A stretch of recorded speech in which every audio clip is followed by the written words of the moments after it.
स्वागत है आप सभी का आपके अपने YouTube channel biology with Rajiv में। दोस्तों, आज हम सब पढ़ेंगे 12 की बायोलॉजी, जिसमें आप लोगों को बताया जाएगा अंड जनन के बारे में, या जिसे इंग्लिश में कहा जाता है oogenesis के बारे में आप लोगों को बताया जाएगा। चलिए, आप लोगों का ज़्यादा समय ना लेते हुए शुरू करते हैं आज का टॉपिक, अंड जनन। आज का टॉपिक है अंड जनन, या इसे इंग्लिश में कहा जाता है oogenesis।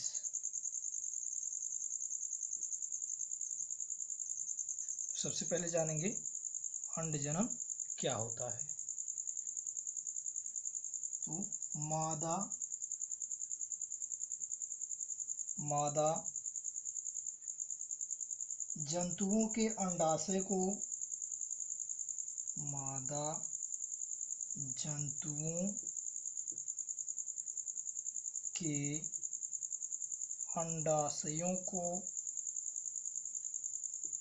अंडाशयों को स्तरित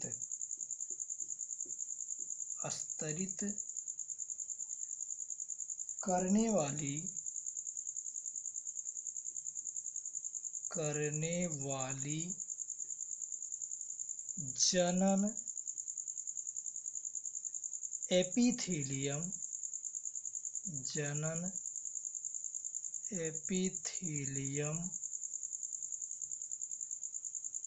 जनन एपिथेलियम कोशिकाओं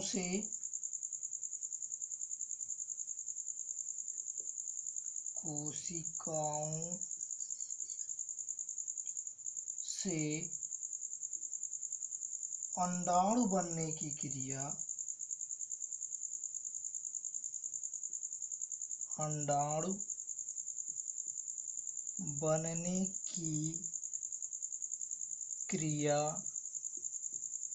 को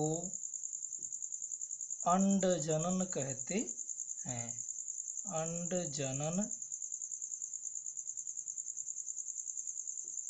कहते हैं। तो इस प्रकार कह सकते हैं कि मादा जंतुओं के अंडाशयों को स्तरित करने वाली जनन कोशिकाओं से अंडाणु बनने की क्रिया को अंड जनन कहते हैं। इसके बाद आगे देखेंगे। आगे चूंकि ये प्रक्रिया अंड जनन की जो प्रक्रिया होती है वो 3 स्टेप्स में कंप्लीट होती है, तो सबसे पहले उसका फिगर बनाएंगे, फिगर देखेंगे अंड जनन का। तो चलिए फिगर देखते हैं। फिगर कुछ इस प्रकार का रहेगा, जैसे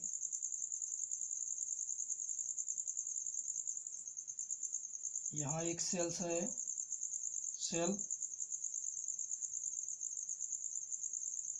ये 2 पार्ट्स में डिवाइड हो जाती है।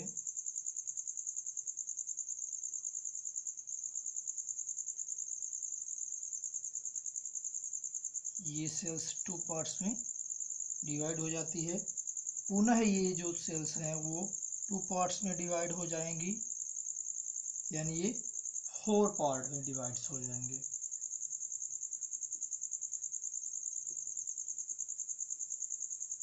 ये 4 पार्ट में डिवाइड हो जाएंगे। उसके बाद इसमें से एक कोशिका वृद्धि करके या ग्रोथ करके oocyte बनाते हैं।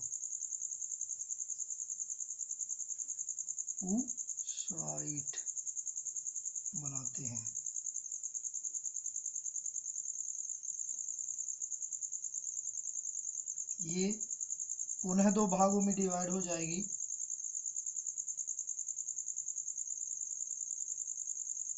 ये पुनः 2 भागों में डिवाइड हो जाएगी।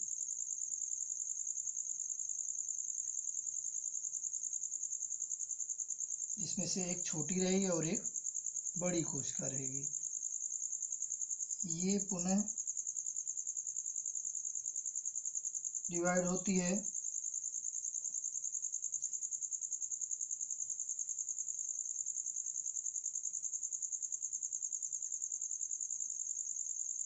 और यहाँ न्यूक्लियस के साथ ही ओव्यूल बनाती है। न्यूक्लियस के साथ ओव्यूल बनाती है। और ये फर्स्ट पोलर बॉडी है, ये पुनः डिवाइड होती है 2 पार्ट्स में।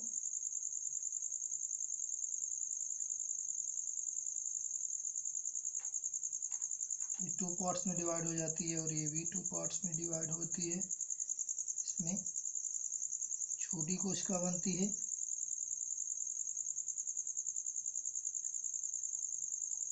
तो इसका नॉमिनेशन देख लेते हैं। तो सबसे पहले ये जो है इसे उगोनियम कहा जाएगा। इसे उगोनियम कहा जाएगा। उसके बाद ये जो पूरी स्टेप्स है यहाँ से लेकर के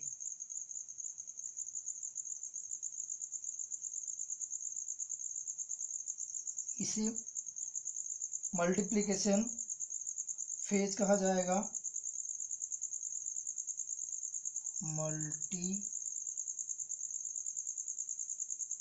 मल्टीप्लिकेशन फेज इसमें होता है माइटोसिस यानी समसूत्री विभाजन। समसूत्री विभाजन होता है इसमें। उसके बाद यहाँ ये वाली फेज जो है ये ग्रोथ फेज है। Growth phase. उसके बाद यहाँ ये जो है ये oocyte बनता है।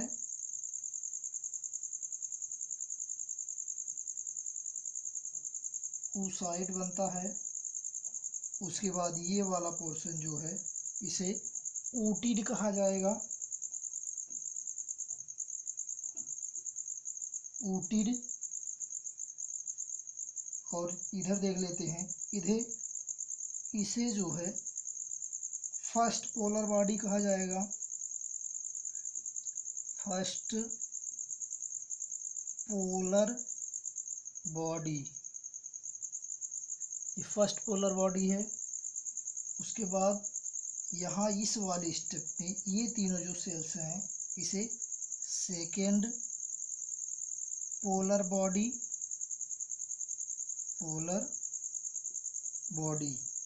और इन सब में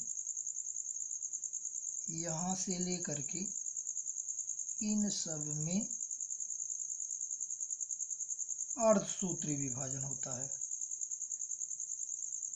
अर्धसूत्री विभाजन होता है। तो चलिए अब इसके विस्तार से जानेंगे एक एक फेज को। तो सबसे पहली जो फेज है वो है गुणन प्रावस्था, यानी जो पहली फेज है नंबर 1 पे रख सकते हैं गुणन प्रावस्था। गुणन प्रावस्था या जिसे कहा जाता है मल्टीप्लिकेशन फेज। अब इसमें जो है प्रारंभिक जनन कोशिकाएं होती हैं जिसमें समसूत्री विभाजन होता है। यानी इसमें पहले पॉइंट पे रख सकते हैं प्रारंभिक जनन कोशिकाओं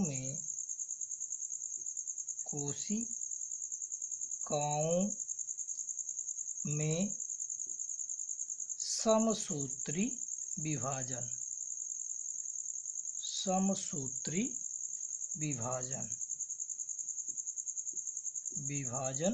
होता है। उसके बाद अगला पॉइंट रख सकते हैं इसमें, तो जब ये इसमें यानी इसके अंतर्गत इसमें समसूत्री विभाजन या माइटोसिस होता है, तो इसके पश्चात पॉइंट नंबर 2 पे जो कोशिकाएं बनती हैं उसे उगोनिया या अंड कोशिकाएं कहते हैं, यानी विभाजन के पश्चात बनी कोशिकाएं। विभाजन के पश्चात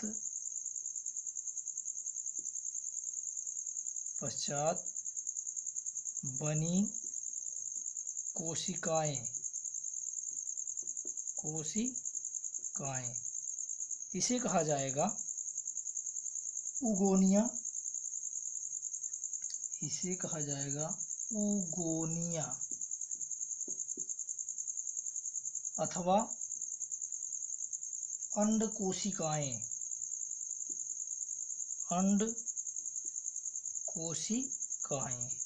इसे कहा जाएगा। तो गुणन प्रावस्था में यही केवल 2 स्टेप्स होता है। पहले तो यानी जो उगोनियम पाया जाएगा उसमें मल्टीप्लिकेशन फेज होगा यानी गुणन प्रावस्था होगी, और इसमें समसूत्री विभाजन होगा यानी ये 1 है, 1 से 2, 2 से 4 में डिवाइड होते जाएंगे। और ये जो फेज बनेगी ये वाली, इसे कहा जाएगा उगोनिया या अंड कोशिकाएं। तो आई थिंक यहाँ तक समझ में आ गया होगा। उसके बाद आगे बढ़ते हैं दूसरी अवस्था पे।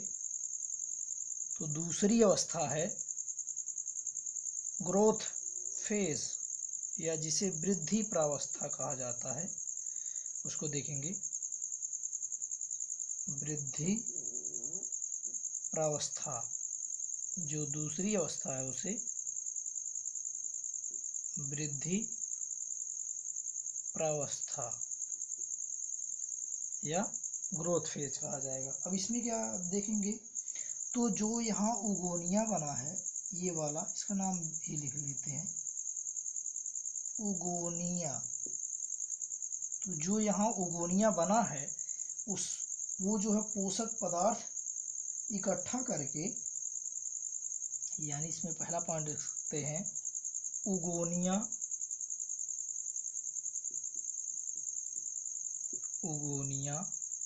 पोषक पदार्थ इकट्ठा करके या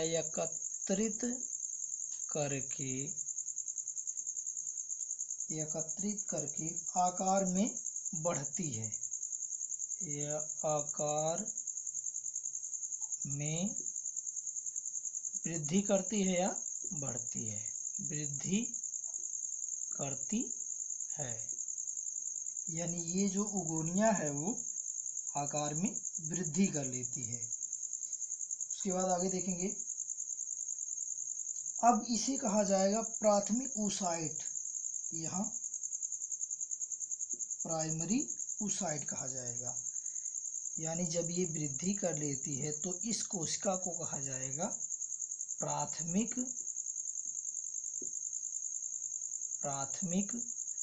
ऊसाइट। वृद्धि करने के पश्चात इसे प्राथमिक ऊसाइट कहा जाएगा।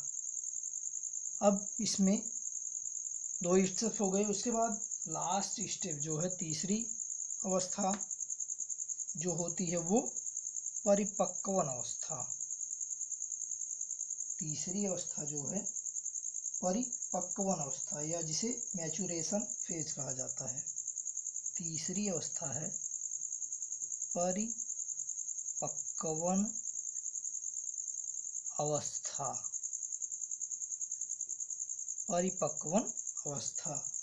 अब इसको 2 भागों में डिवाइड कर दिया जाता है, यानी यहाँ से प्राथमिक ऊसाइट के बाद से शुरू होती है परिपक्वन अवस्था। इसको 2 भागों में डिवाइड कर दिया जाएगा। पहला है प्राथमिक परिपक्वन विभाजन, प्राथमिक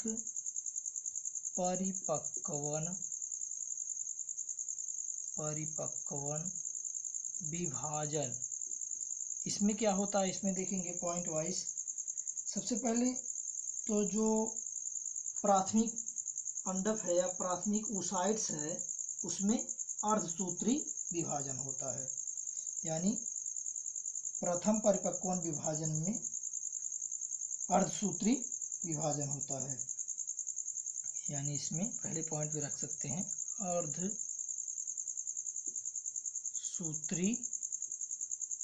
विभाजन।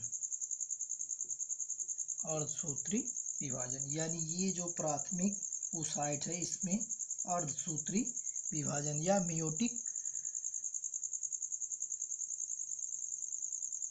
आगे देखेंगे उसके बाद। अब ये यदि समय की बात किया जाए, पॉइंट नंबर 2 पे रख सकते हैं समय। ये होता कब है, अर्धसूत्री विभाजन कब होता है, तो ये होता है अंडरोपण के समय। अंडरोपण के समय, ये अंडरोपण के समय होता है।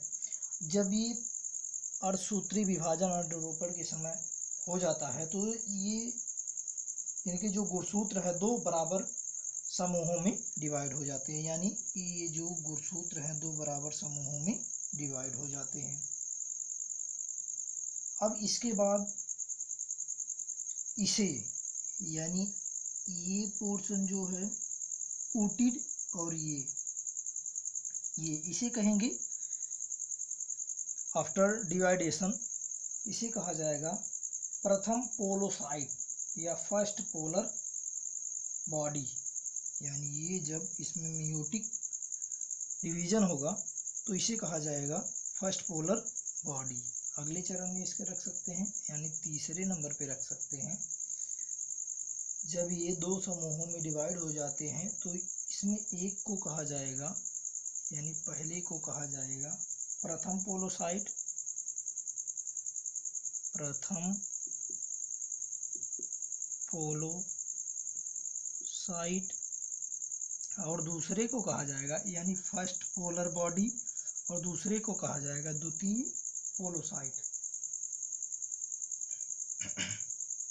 यानी द्वितीय oocyte। द्वितीय oocyte कहा जाएगा, पोलोसाइट नहीं बल्कि oocyte कहा जाएगा। अब इसके बाद आता है, ये तो हो गया प्राथमिक परिपक्वन। उसके बाद आता है पॉइंट नंबर 2 पे द्वितीयक परिपक्वन। द्वितीयक परिपक्वन विभाजन, इसमें क्या होता है, इसमें देखेंगे, इसमें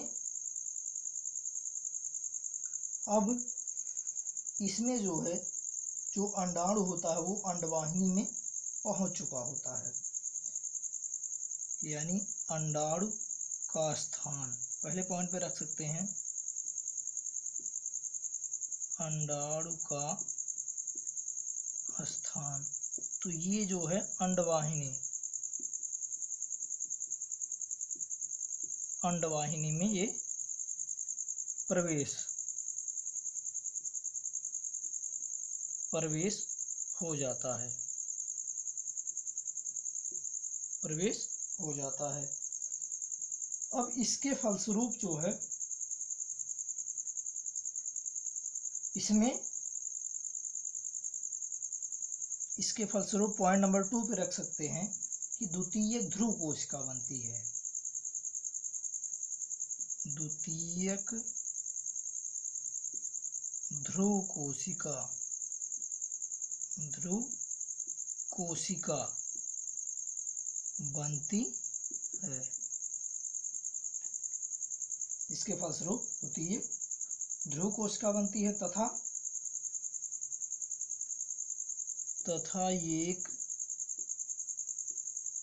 एक परिपक्व अंडाणु बनता है, तथा एक परिपक्व अंडाणु बनता है, अंडाणु बनता है।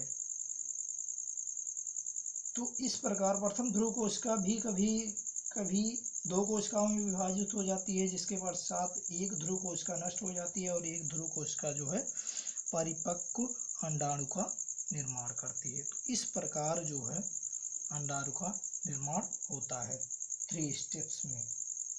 सबसे पहले ओगोनियम, ओगोनियम में समसूत्री विभाजन, जिसके पश्चात बनेगा ओगोनिया, ओगोनिया में ग्रोथ फेज यानी वृद्धि होगी तो ये बनेगा प्राथमिक ओसाइड, प्राथमिक ओसाइड में पुनः म्यूटिक डिवीजन होगा यानी अर्धसूत्री विभाजन होगा। ये 2 भागों में डिवाइड हो जाएगी, जिसे पहले को कहा जाएगा ऊटिड और दूसरे जो सेल्स होते हैं उसे फर्स्ट पोलर बॉडी, और फर्स्ट पोलर बॉडी पुनः 2 भागों में डिवाइड हो जाएगा जिसे सेकंड पोलर बॉडी कहेंगे। और यहाँ जो ऊटिड है जब इसका कायांतरण होगा तो ये जो है अंडाणु बनाएगा ओव्यूल, इसे कहा जाएगा ओव्यूल, इसे ओव्यूल कहा जाएगा। और यहाँ पुनः एक छोटी कोशिका बनती है जो सेकंड पोलर बॉडी के अंतर्गत आती है। तो यानी ऊटिड के कायांतरण से ही ओव्यूल का निर्माण होता है। तो आई थिंक आप लोगों को समझ में आ गया होगा। इसके बाद आगे बढ़ते हैं, आगे देखेंगे कि अंडाणु की संरचना। अंडाणु की संरचना देखेंगे आगे। अंडाणु की संरचना, चलिए आगे देखेंगे।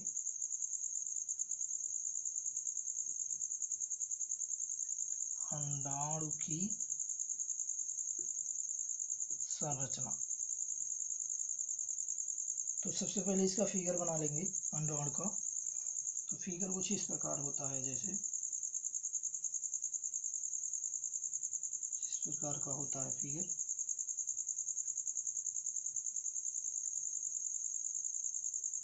इसमें न्यूक्लियस पाया जाता है,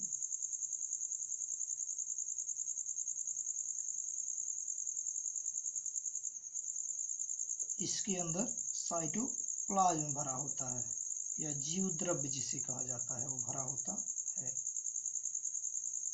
इसका नाम मेंशन कर लेते हैं, जैसे यहाँ न्यूक्लियस हो गया, न्यूक्लियस। और ये जो है सेल मेम्ब्रेन, सेल मेम्ब्रेन कोशिका कला,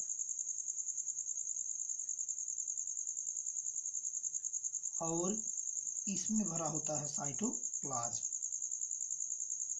साइटोप्लाज्म या जिसे जीव द्रव्य कहते हैं।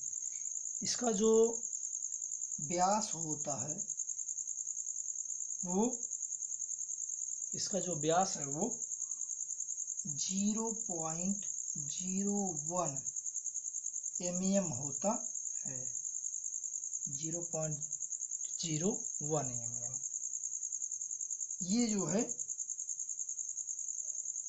मादा का ओवा है या जिसे गैमीट कहा जाता है, यानी फीमेल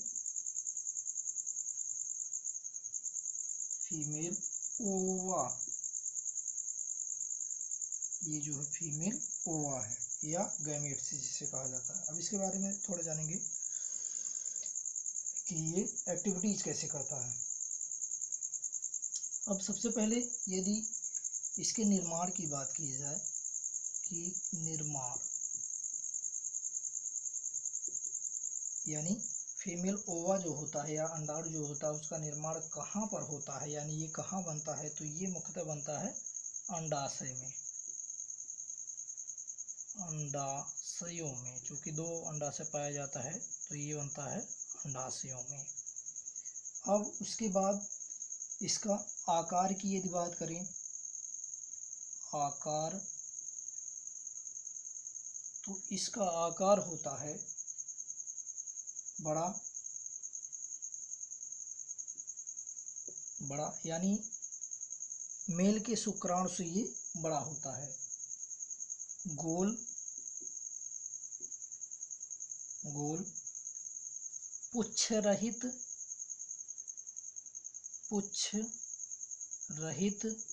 यानी बिना पूंछ के तथा अचल यानी बिना गति के होता है। तो इस प्रकार कह सकते हैं इसका आकार जो होता है वो मेल के शुक्राणु से बड़ा होता है और ये गोल होता है और ये पुच्छ रहित होता है यानी बिना पूंछ के होता है और ये अचल होता है यानी ये गतिमान नहीं होता है। अब चूंकि विभिन्न जंतु हैं तो उनकी जो अंडाणु का आकार है यानी विभिन्न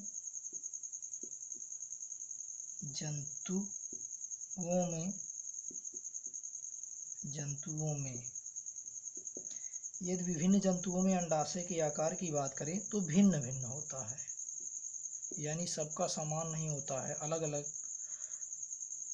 साइज का होता है, भिन्न भिन्न आकार।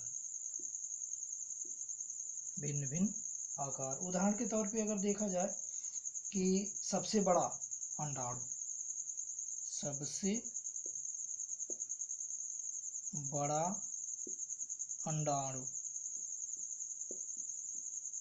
तो सबसे बड़ा जो अंडाणु होता है वो शुतुरमुर्ग या जिसे ऑस्ट्रिच कहा जाता है, शुतुरमुर्ग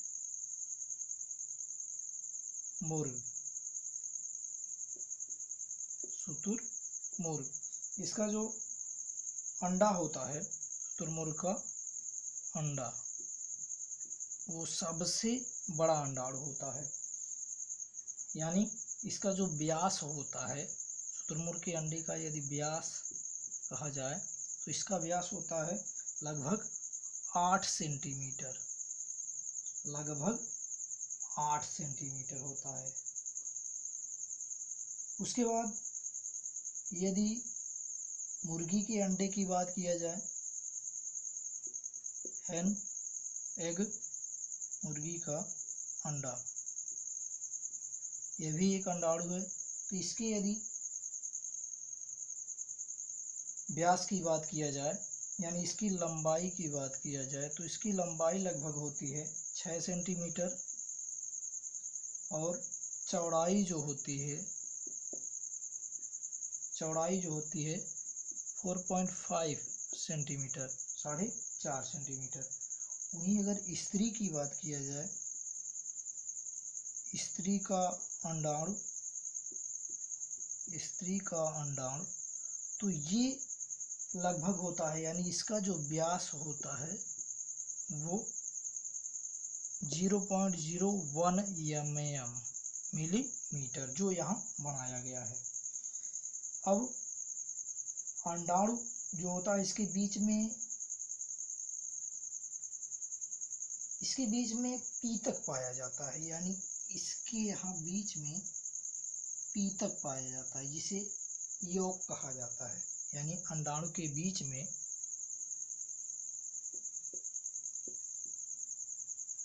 अंडाणु के यहाँ नोट में लिख लेंगे अंडाणु के बीच में पीतक या जिसे इंग्लिश में कहा जाता है योल होता है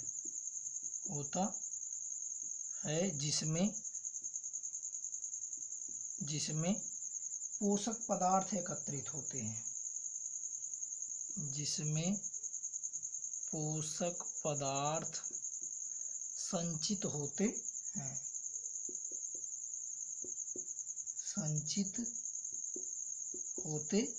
हैं,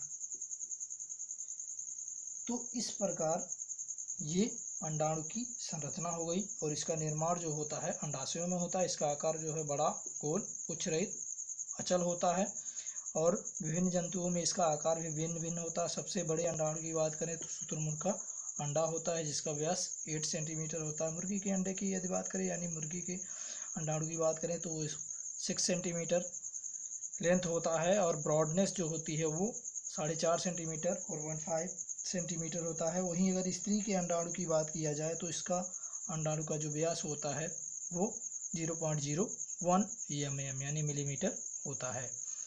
और अंडाणु के बीच में पीतक पाया जाता है, या जिसे इंग्लिश में यॉक कहा जाता है। इसमें जो है पोषक पदार्थ संचित होता है। चलिए आगे बढ़ते हैं। अब देखेंगे कि अंडाणु का वर्गीकरण। अंडाणु का वर्गीकरण।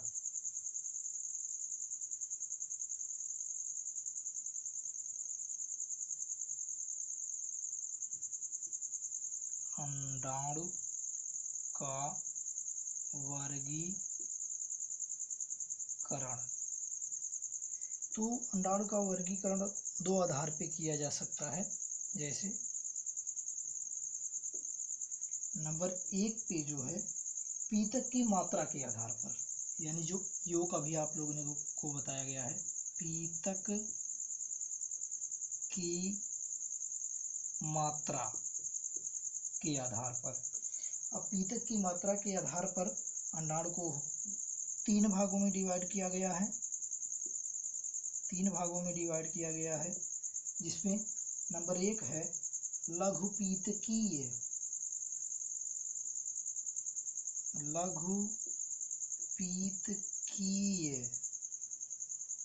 लघुपीतकीय। दूसरा जो है, यानी दूसरे नंबर पे जो है वो मध्यपीतकीय। मध्यपीतकीय। और तीसरा जो है वो है अतिपीतकीय। अतिपीतकीय।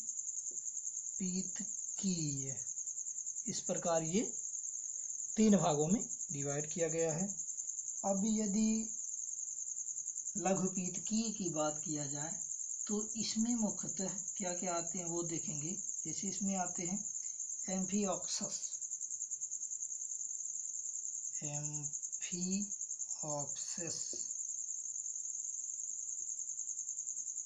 एम्फिऑक्सस आते हैं, ट्यूनिकेट्स आते हैं।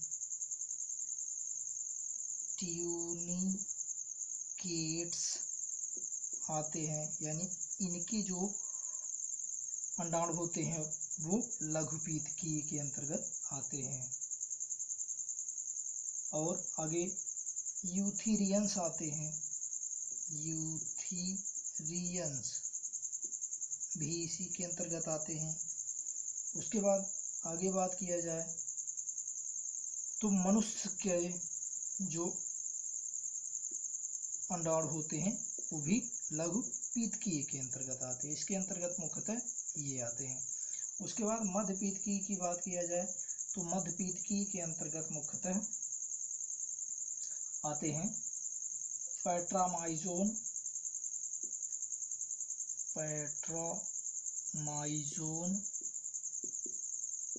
पैट्रामाइजोन आते हैं। इसके अंतर्गत डिप्नोई इसी के अंतर्गत आते हैं। या एम्फीबिया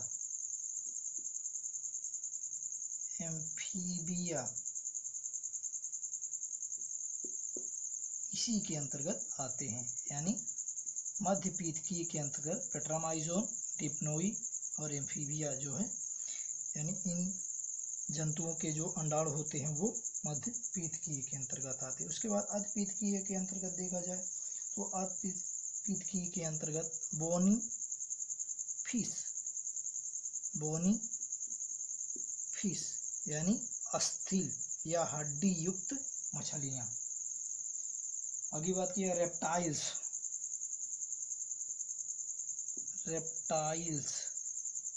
सरीसृप जिसे कहा जाता है। और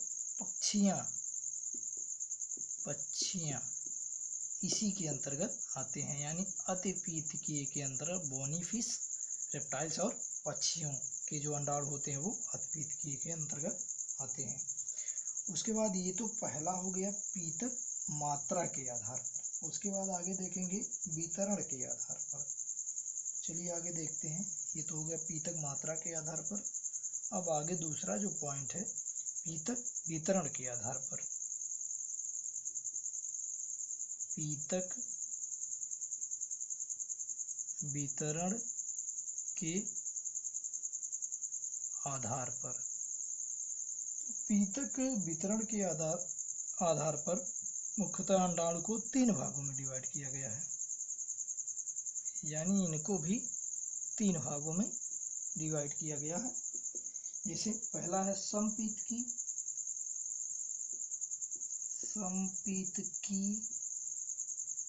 और दूसरा है गोलार्धपीतकी,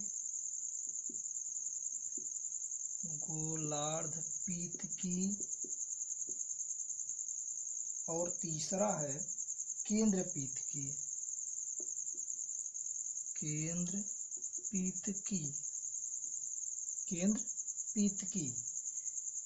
तो इस प्रकार ये 3 पीतकी। यदि समपीतकी के अंतर्गत देखा जाए तो इसमें मुख्यतः आते हैं समपीतकी के अंतर्गत एम्फिऑक्सस,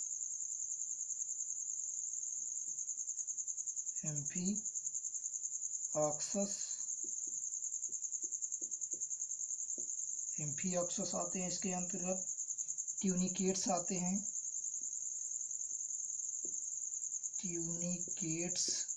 हैं, इसी के अंतर्गत। उसके बाद जो स्तनियां हैं यानी फीमेल्स, ये सब इसी के अंतर्गत आते हैं, समपीतकी के अंतर्गत। उसके बाद गोलार्धपीतकी की यदि बात करें तो इसके अंतर्गत मुख्यतः एम्फीबियंस यानी एम्फीबिया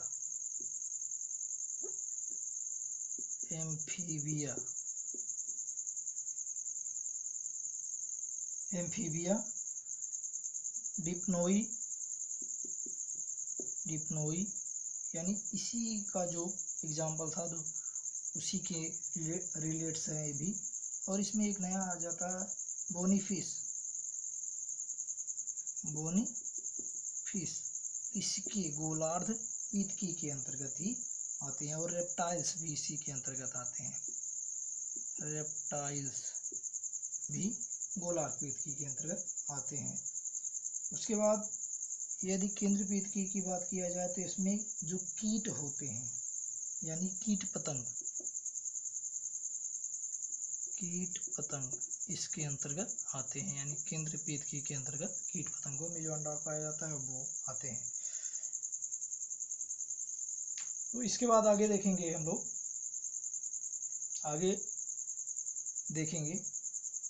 शुक्राणु जनन तथा अंडाणु जनन में अंतर। इसके पहले आप लोगों को पहली वाली वीडियो में बताया गया होगा शुक्राणु जनन के बारे में, या शुक्र जनन जिसे कहा जाता है।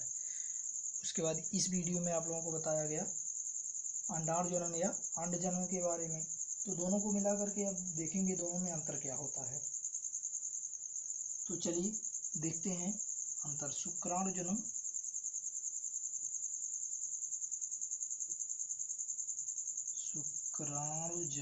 तथा अंडाणु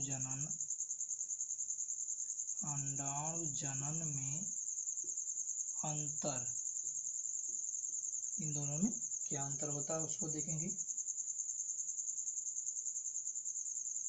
तो चलिए पहला पॉइंट इसमें देखते हैं, दोनों का मिक्स करके बताया जाएगा। देखेंगे पहला, शुक्राणु जनन में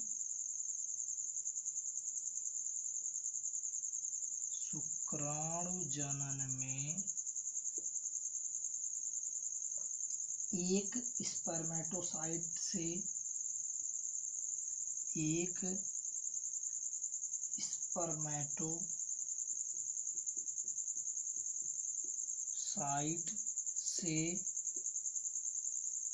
चार शुक्राणु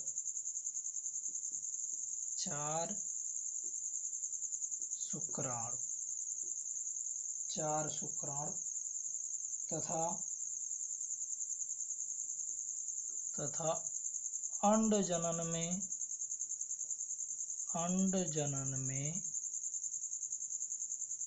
एक oocyte से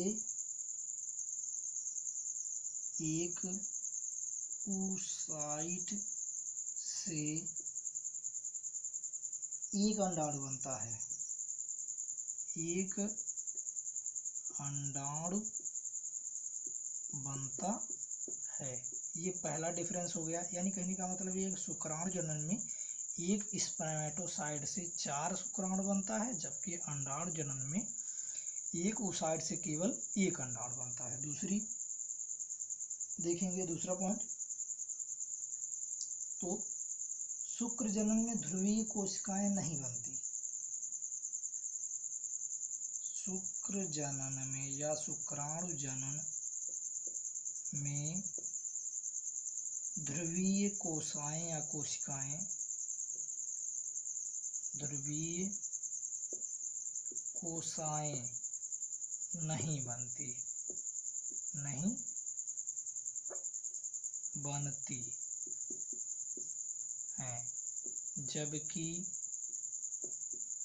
अंड जनन में बनती हैं, अंड जनन में बनती हैं। तीसरा पॉइंट देखेंगे, तीसरे पॉइंट में है शुक्र जनन से बना शुक्राणु,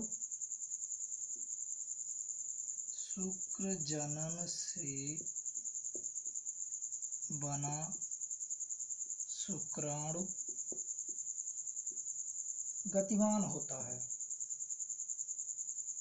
या चल जिसे कहा जाता है, चल होता है, जबकि अंड जनन से बना अचल होता है। अंड जनन से जो अंडाणु बनता है वो अचल होता है। चौथा पॉइंट देखेंगे, शुक्राणु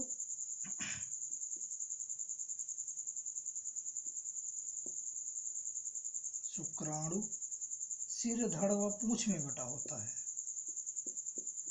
सिर, धड़ व पूंछ में